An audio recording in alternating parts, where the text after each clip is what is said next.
বিচারের পরে দুইটা হায়াত, এক প্রকারের হায়াত, একদল তো দোজখের ভেতরে যাবে। যারা দোজখের আগুনে নিক্ষিপ্ত হবে তাদের দেহ এরকম 3.5 হাত বডি থাকবে না। আল্লাহর রাসূল বলেছেন 3 দিন ঘোড়া দৌড়াইলে অথবা পায়দল হাঁটলে যতটুকুন রাস্তা মানুষ অতিক্রম করতে পারবে এই পরিমাণ প্রশস্ত চামড়াকে মোটা বানায়া দোজখের আগুনের ভিতরে তাকে নিক্ষেপ করা হবে। ময়দানে মাহশরে যদি কেউ আমরা আল্লাহর কাছে ধরা খেয়ে যাই তাহলে গায়ের চামড়াকে প্রশস্ত বানায়া দোজখের আগুনে ফেলে দিবে। খালিদিনা ফিহা লা ইয়ামুতু ফিহা ওয়া লা ইয়াহইয়া, সেখানে মানুষ মরবেও না বাঁচবেও না। আর যদি দুনিয়ার হায়াতটাকে কেউ কাজে লাগাইতে পারে তাইলে রব্বুল আলামিন তাকে জান্নাতের অফুরন্ত নিয়ামতে সজ্জিত হায়াত দান করবে এবং আল্লাহ পাক বান্দার বন্ধু হয়ে যাবে, নিজে মেজবান হবে। নুজুলাম মিন গফুরির রহিম, আল্লাহ হবে মেজবান আর বান্দা হবে আল্লাহ পাকের জান্নাতি চিরস্থায়ী হায়াতের মেহমান। এটা তো এক কঠিন সাধ্য মাসআলা, কিন্তু মার পেট থেকে জন্ম লয়ে দুনিয়ায় আইসা তন্ত্র মন্ত্রের পেছনে না ঘুইরা কেউ যদি ইলায়ে কালিমাতুল্লাহর জন্য আল্লাহর জমিনে ইনসাফ কায়েম করার জন্য, আল্লাহর জমিনে আল্লাহর দ্বীন কায়েম করার জন্য কেউ যদি তার জীবনটাকে বিতরণ করে দেয়, শিয়ালের মতো 1000 বছর বাঁচার তো দরকার নাই, সিংহের মতো একদিন বেঁচে শরীফ উসমান হাদির মতো সত্য উচ্চারণ করে কেউ যদি রাজপথে নিজের রক্ত বিলায়া শহীদ হয়ে যায়, অথবা কুফফারের সাথে ময়দানে জঙ্গে জিহাদের ময়দানে শামিল হয়ে যদি কেউ মরে যায়, যদি কারোর নাম চলে যায় শুহাদা, তাদের দপ্তরে যদি কারোর নাম চলে যায় তাইলে আর তার হায়াত 5 ভাগে ভাগ হয় না। আল্লাহ কয় দুনিয়ায় তোমরা দেখবি ওরা বর্জ্য খেয়ে চলে গেল, তোমরা অন্যদের মতো মনে করো না ওদেরও ইন্তেকাল হয়েছে, মৃত্যু হয়েছে, আর ওরা বর্জক ছেড়ে কবরে চলে গেছে। বরঞ্চ আমি আল্লাহ বলছি যারা শহীদ হয়ে মরে যাবে, শহীদ হয়ে মাইয়িতের খাতায় যারা নাম লেখাবে ওরা মুর্দা না, ওরা জিন্দা। ও দুনিয়ার মানুষ, যারা শহীদ হয়ে যায় তাদেরকে তোমরা মৃত বলো না। ওয়ালা তাকুলু লিমান ইউকতালু ফি সাবিলিল্লাহি আমওয়াত বাল আহইয়াউ ওয়ালাকিন লা তাশউরুন। আল্লাহ বলেন ওয়ালা তাহসাবান্নাল্লাযীনা কুতিলু ফি সাবিলিল্লাহ ولا تحسبن الذين قتلوا في سبيل الله أمواتا بل أحياء عند ربهم يرزقون। আল্লাহ পাক বলেন যারা শহীদ হয়ে যায় তাদের তোমরা মৃত বলবাও না, তাদের মৃত মনে করবাও না। তারা শহীদ, শহীদের মরণ নাই, তাদের হায়াত একটাই। তারা জীবিত অবস্থায় বর্জখে যায়, জীবিত অবস্থায় হাসরে দাঁড়াবে, তাদের রক্তের খুশবুতে ময়দানে মাহশার সুঘ্রাণ হয়ে যাবে। রক্তমাখা অবস্থায় জীবিত তারা আল্লাহর আদালতে দাঁড়াবে। তাদেরকে জান্নাতি হুর গিলমানরা জীবিত জান্নাতে রক্তমাখা পেয়ে নিজের হাতে হুর গিলমানরা তাদের পোশাক খোলায়া জান্নাতি পোশাক আল্লাহর হুকুমে পরায়া দিবে। এদের আর কোনো মরণ টরণ নাই। তাই সুতরাং রাসূল দোয়া করতেন, আয় আল্লাহ আপনি আমাকে শাহাদাতের মৃত্যু দান করেন, নবীজির দোয়ায়। সুতরাং নিজের জীবনে শাহাদাতের তামান্না রাখো, বাতিলের মোকাবিলা। এজন্য হযরত থানবী বলেন, আলেম সন্তান আল্লাহর কাছে চাইবা, কারণ আলেম সন্তানরা মা বাবার জন্য জান্নাতে যাওয়ার উসিলা হবে।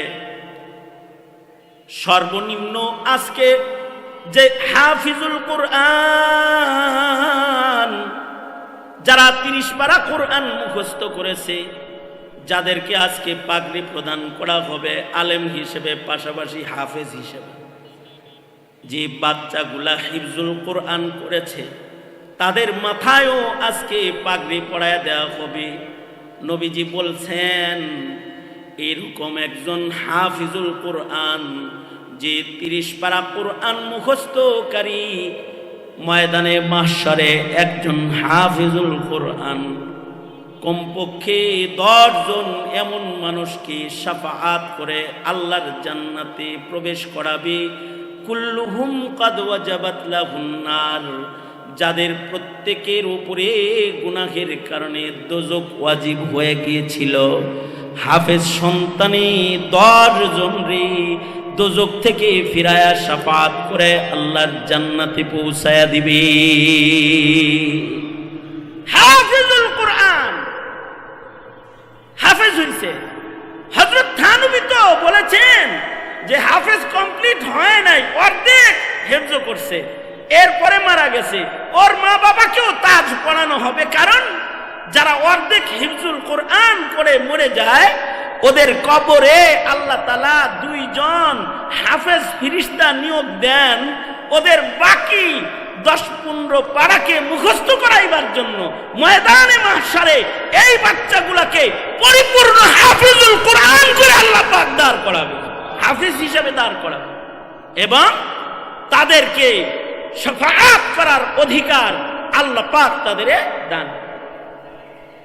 এ কারণে মেনশন করে আল্লাহর কাছে আলেম সন্তান চাওয়া, আলেম সন্তান যেন তোমরা না চাও, আলেম সন্তানের মর্যাদা যেন তোমরা না বুঝো, এই চেষ্টা আওয়ামী লীগ 2 যুগ বইরা করছে।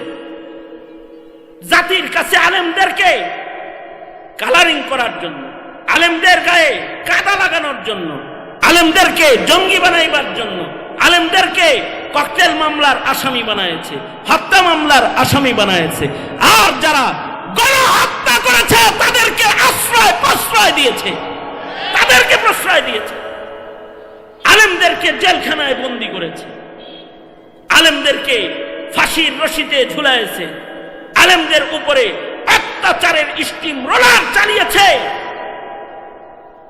এ জাতি বলে, আমি বলি না খালি, এ জাতি বলে আওয়ামী লীগ, এই জমিন আওয়ামী লীগকে বমি করে দেওয়ার একটা কারণ হলো তারা আলেম নির্যাতনকারী একটা গ্রুপ, আলেমদেরকে নির্যাতনকারী, যারা আলেমদেরকে অত্যাচার করেছে, আইনের আওতায় এনে ওয়াজ মাহফিল গুলোর বয়ান পর্যন্ত তারা বাধা দিয়েছে।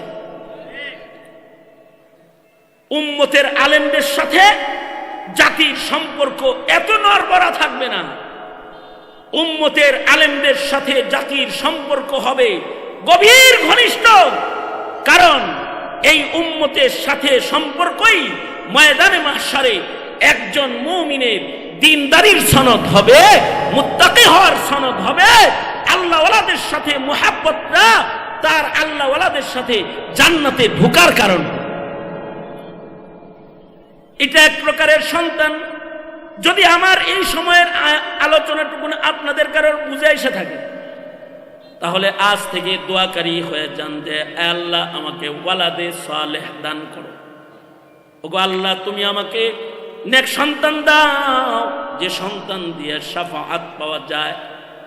যদি সন্তানগুলা আলেম চাওয়ার এরিয়া আপনি অতিক্রম করে ফেলে থাকেন, তাইলে বলবেন আল্লাহ, ইব্রাহিমের দুয়ার বরকতে যদি হাজার হাজার বছর পরে এসে ইসমাইলের খানদানে, ওগো আল্লাহ, যদি মুহাম্মদুর রাসূলুল্লাহ সাল্লাল্লাহু আলাইহি ওয়াসাল্লামকে পাঠানো যায়, তো আমি এক নালায়েক দোয়া করছি, আল্লাহ গো, আমার সন্তানের মধ্যে যদি তুমি আলেম কবুল নাই করো, কমাস কম আমার সন্তানের ভেতরে আলেম ওলামা প্রস্তুত করে দিও। তাও যদি না করো, আমার নাতি পুতির ভেতরে করে দিও। তাও যদি না করো আল্লাহ, 500 বছর পরে হলেও আমার রক্তের ভেতরে সংস্কার ও আলেম তুমি পাঠায়া দিও, যেই আলেমে দিন তার খানদান তার রক্তের জন্য কথা বলনে ওয়ালা হিসেবে হাসরের ময়দানে দাঁড়ায় যাবে। আল্লাহর কাছে দোয়া করা, আল্লাহ আমার খানদানের মধ্যে বিচারের দিবসে কথা বলার মতো সন্তান ওগো আল্লাহ তুমি আমি গুনাহগারকে দান করো। এটা একটা দোয়া। আর যদি আলেম না পাও, তাইলে বলো আল্লাহ আমার সন্তান সন্ততিকে এমন একটা সহি বুঝ দিয়ে দিও, তারা যেন তাদের জীবনকে তোমার রাহে কুরবানি করনেওয়ালা শহীদ হয়ে যায়। ময়দানে মাহশারে যেন আমি শহীদের পিতা হিসেবে দাঁড়াইতে পারি, শহীদের দাদা হিসেবে দাঁড়াইতে পারি, শহীদের নানা হিসেবে যেন দাঁড়াইতে পারি। কারণ ময়দানে মাহশারে নবীরা যেমন শাফাআত করবে, আলেমরা যেমন শাফাআত করবে, উম্মতের শহীদরাও ওই রকম শাফাআতকারী হবে। কারণ যারা শুহাদা তারা আল্লাহর নির্বাচিত কাফেলা। পাশাপাশি শহীদ সারা যত দুনিয়ার সদস্য আছে, শহীদ সারা যত দুনিয়ার সদস্য আছে, তাদের হায়াত হলো 5টা, আর শহীদের হায়াত হলো 1টা। যারা শহীদ না হয় তাদের দুনিয়াতে মৃত্যু হয়, দুনিয়াতে মৃত্যুর পরে মৌতের যন্ত্রণা পোহাইতে হয়, সাকারাতুল মৌত তাদের দুয়ারে হাজির হয়ে যায়। আর বর্জ্য খেয়ে যাওয়ার পরে তাদেরকে পুনরায় আবার একটি হায়াত দেয়া হয়। কারণ মুনকার নাকির তারা এসে সওয়াল জবাব করবে, এর আগে বর্জ্য খেয়ে একটা হায়াত তাকে দান করা হয়। এই হায়াতে হয়তো তাকে এটা শুনতে হয় যে মান রব্বুকা ওমা দীনুকা ওমান হাযার রাজুল, অথবা তার কানের কাছে এসে ফেরেশতারা বলতে থাকে, থাক সওয়াল জবাব তোমার লাগবে না, নাম কানাউমাতিল আরুস, বাসরের ঘুম তুমি ঘুমায় যাও, তোমার বর্ষখের হায়াতের ঘুমটা ইসরাফিলের বাঁশি বাজার মাধ্যমে ভাঙবে, এর আগে ভাঙবে না, ঘুমাও। আর বর্জক থেকে যখন হাসরের ময়দানে দাঁড়াবে, হাসরের ময়দানের এক একজনের হায়াতের রং এক এক রকম হবে। আল্লাহর রাসূল বলেছেন, কেউ তো হাঁটু পরিমাণ ঘামের মধ্যে দাঁড়ায় থাকবে। সরওয়ারে দু আলম নবী বলেছেন, কেউ কোমর পরিমাণ ঘামের সাগরের ভেতরে, ঘামের নদীর ভেতরে, খালের ভেতরে দাঁড়ায় থাকবে। আল্লাহর রাসূল বলেছেন, আবার কেউ কেউ এমন হবে যাদের মানুষের গায়ের থেকে নির্গত ঘাম বের হইতে হইতে গলা পর্যন্ত ঘাম এসে গেছে, আর ওই ঘাম তাদের মুখের লাগাম হয়ে গেছে। এমন ভয়ঙ্কর অবস্থায় হাসরের মাঠে দাঁড়ায় থাকবে। কেউ কেউ এমন হবে যাদের মাথার চাঁদের তালু ফেটে যাবে, মাথার মগজগুলো সূর্যের আলোয় তাপে টকবক টকবক করে গড়ায় গড়ায় পড়তে থাকবে, পানি পানি পানি পানি চিৎকার করবে। কেউ কেউ হাসরে এমন হায়াত পাবে যে পানির পিয়াস যন্ত্রণায় তাদের জিহ্বা বের হয়ে নাভি পর্যন্ত ঝুলে পড়বে। আবার কেউ কেউ এমন সুকপাল হায়াত লয়ে হাসরের মাঠে দাঁড়ায় যাবে যাদেরকে মহান রব্বুল আলামিন নিজের ছায়ার নিচে আদর করে দাঁড় করায় দিবে। সাবআতুন ইউযিল্লুহুমুল্লাহু ইয়াউমা লা যিল্লা ইল্লা যিল্লুহু। 7 প্রকারের মানুষ যাদেরকে ময়দানে মাহশারে বিচারের দিবসে যেদিন আল্লাহর ছায়া ছাড়া আর কোনো ছায়া থাকবে না। রব্বুল আলামিন 7 প্রকারের মানুষকে আরশের ছায়ার নিচে জায়গা দিবে। তাদের ভেতরে তারাও যারা আদল আর ইনসাফের নেতৃত্ব প্রদান করেছে, তাদের ভেতরে তারাও যাদের দিল সব সময় মসজিদে ঝুলে থেকেছে, তাদের ভেতরে তারাও আরশের ছায়ার নিচে জায়গা পাবে। যারা দুইজনের মধ্যে আল্লাহর জন্য একে অপরকে ভালোবেসেছে, তাদের মধ্যে তারাও যাদের চোখ আল্লাহর ভয়ে রোদন করেছে আর আল্লাহর ভয়ে তারা চোখের পানি ফেলে কেঁদেছে। এই যে প্রকারগুলো আছে, ওই প্রকারগুলোর ভেতরে আপনারা তারাও আছেন। বেলায় হক জিন্দার জন্য উলামায়ে দ্বীনদের আহ্বানে যদি খাতমে নবুয়ত প্রতিষ্ঠায়, নাস্তিক মুরতাদের বিচার প্রতিষ্ঠায়, এই জমিনে জুলুমের শোষণ নির্যাতনকে বন্ধ করে ইনসাফ কায়েমের প্রতিজ্ঞায় যদি রাজপথে কাউকে হাদি হতে হয়, কাউকে আবু সাঈদ হতে হয়, কাউকে যদি শহীদদের খুনের রক্তের পেয়ালাকে চুম্বন করতে হয়, কাউকে যদি আল্লাহর পক্ষ থেকে জীবন্ত বীর হিসেবে বীর সেনানীর খাতায় নাম লেখায় জমিনে দাঁড়াইতে হয়, রাজি থাকার নাম ইমানদারি। রাজি আছো তো ইনশাআল্লাহ? এইটাই আল্লাহ পাকের নির্বাচিত পথ। কারণ যারা শহীদ হয়ে যায় তারা বিনা হিসাব আল্লাহর জান্নাতে চলে যায়। এজন্য হযরত থানবী বলেন, মেনশন করে আল্লাহর কাছে 2 প্রকারের সন্তান চাবি। একটা হলো উলামা সন্তান, আর একটা হলো শুহাদা সন্তান। নিজেরাও শহীদ হওয়ার তামান্না রাখো, শুহাদাদের কাফেলা নিজের খানদানে চাও। আজকের মহতি আয়োজনে শেখুল হাদিস ইবনে শেখুল হাদিস আল্লামা মামুনুল হক সাহেব উনি এসে বলেছেন কিছু সময়ের ভেতরেই খাতমে বুখারী হবে, ওনার বয়ান হবে। এই যে একটা বরকতপূর্ণ মাহফিল, সুলাহা নেককার উলামাদের সাথে সময় কাটানোর সুযোগ পাওয়া, এটাও হতে পারে ময়দানে মাহশারে আরশের নিচে ছায়া পাওয়ার, হায়াত পাওয়ার উসিলা। আল্লাহ তাআলা এই মজমাকে কবুল করেন। ধন্যবাদ জানাই বন্ধুবার হযরতুল আল্লাম হযরত মাওলানা মুর্তজা হাসান ফাইজি। এলাকাবাসী ধন্য যে মুর্তজা হাসান ফাইজি সাহেবের মতো একটা যোগ্য মানুষ এই মাদ্রাসার ইহতিমামের জিম্মাদারিতে রয়েছেন, খেদমত করে যাচ্ছেন। ওনার এই মাদ্রাসার অবস্থানের এই বাহানায় কয়েক বছর হয়ে গেল এই বন্ধুদের কাফেলা এখানে হাজিরা দেয়, আমরা আসি, আপনাদেরকে পাই। যা কিছু বললাম এর থেকে আল্লাহ নেক বুঝ দান করে। মুফতি মুর্তজা হাসান ফাইজি দামাত বরকাতুহুমকে নেক হায়াত আল্লাহ পাক লম্বা করে, আর এই মাদ্রাসাকে দিন দিন তারাক্কি উন্নতি দান করে। মাদ্রাসার মুহাদ্দিসিন হযরত এদের মধ্যে অনেকে অসুস্থ আছেন, আল্লাহ পাক তাদেরকে কামেল সুস্থতা দান করে। তোলাবা যারা লেখাপড়া করছে ওদেরকে আল্লাহ পাক কবুল মঞ্জুর করে। এ পর্যন্ত বলেই আমি আমার সংক্ষিপ্ত বক্তব্য এখানেই ইতি টানছি। जो कुछ हुआ या रब तेरे करम से हुआ, जो कुछ होगा तेरे करम से ही होगा। व आखिर दावाना अल्हम्दुलिल्लाहि रब्बिल आलमीन। अस्सलामु अलैकुम व रहमतुल्लाहि व बारकातुहू।